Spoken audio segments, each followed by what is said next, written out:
What are the other options? I'm requesting if all the charges are dismissed, a motion for all dismissal on all these charges. You're not going to be dismissed. Your Honor, I have a 14th Amendment due process, and No, a lot of these are April facially 26th. invalid, Your Honor. Excuse me? A lot of these charges, especially lawful custody, escape from lawful custody, it's facially invalid. Well, I've called the Well, Mr. prosecutor. Magoo, we go through this every time. So here's what I'm going to do. Let's call the case of the people versus Daniel Magoo. State your name. Daniel Magoo. Your Honor, I have in regards to case number 25F4-523, I have a couple things I'd like to point out about a couple of the matters here today. Go ahead. In regards to count 3, MCL 750197, lawfully detained or imprisoned in jail or confinement, judging by the definition of the statute itself, Your Honor. It compels us to conclude that one has to be lawfully imprisoned or in jail. Jail being a facility operated by a local unit of government for detention of persons charged. At this location, defendant was located in a hospital and not a confinement by government agency or jail. So I'm requesting that charge is invalid. That was going to be addressed. That would be addressed at the preliminary examination, sir, as to sufficiency of the charge. So if you're making a motion that I dismiss it at this point, that motion's denied. Okay. Further in count 2 and count 1, actually, Your Honor, both of these were, I don't know the procedural process or when it should get raised, but both of them are Fourth Amendment violations.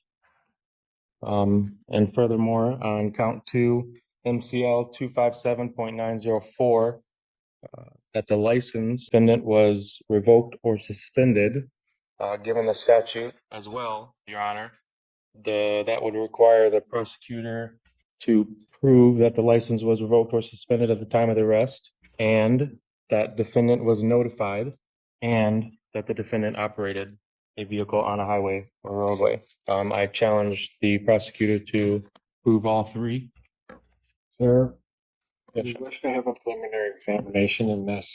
I'm preparing to cross-examine the officers today, with or without the video evidence. So, given that that's not the case and the officers are not here, I would like a speedy trial. I would like to invoke my right to a speedy trial. So you want your preliminary exam? I do. I will. I have requested assistance given that I am incarcerated and I have no way to. You wish to be represented by an attorney, sir? I would like legal assistance.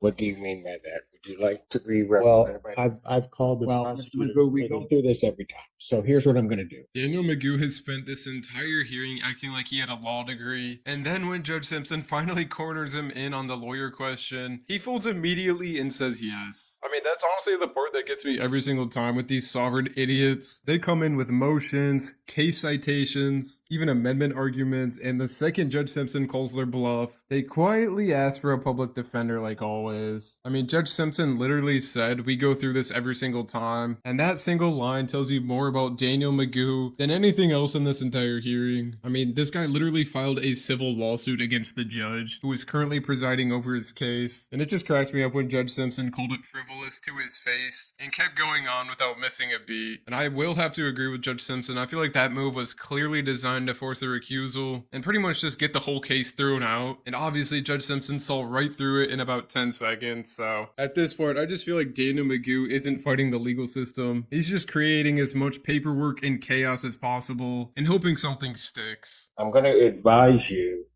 that there are great perils in representing oneself. I've told you about that before on numerous occasions.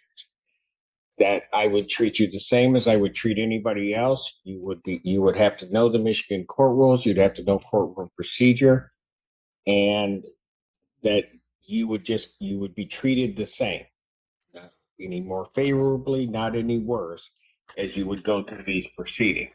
If you wish to represent yourself, you may proceed with the court's admonishment. I advise you as to the penalty, the charges, the maximum penalties.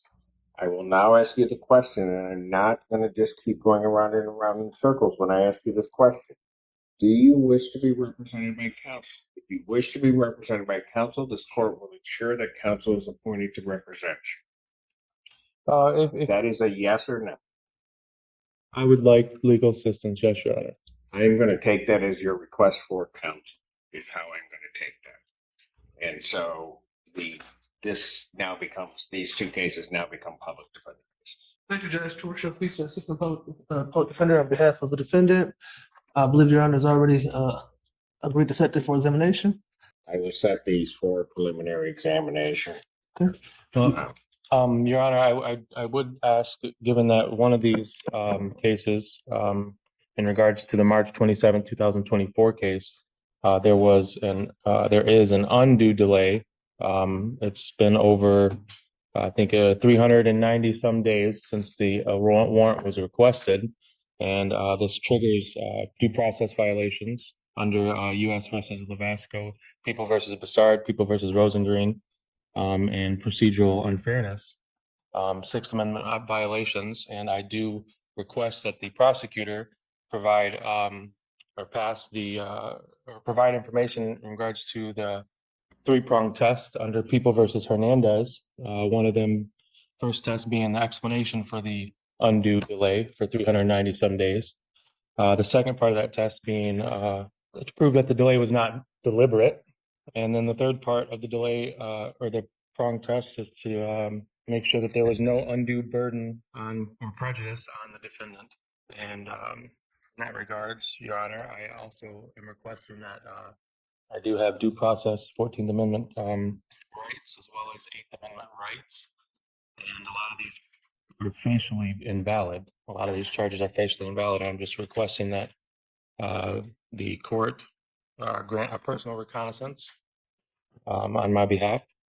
And for both of these charges, being that we're looking at really just misdemeanors, $500 misdemeanors. So I think he's requesting, Your Honor, to amend his bond, and he's requesting a release, Your Honor, PR bond. So he's asked for a preliminary examination, and I realize where this may be. My understanding is that he is still held, regardless of what the bond would, in this case, he's being held without bond in Judge Slade's case. That his bond has been denied. So That's what I would Mr. Truder said.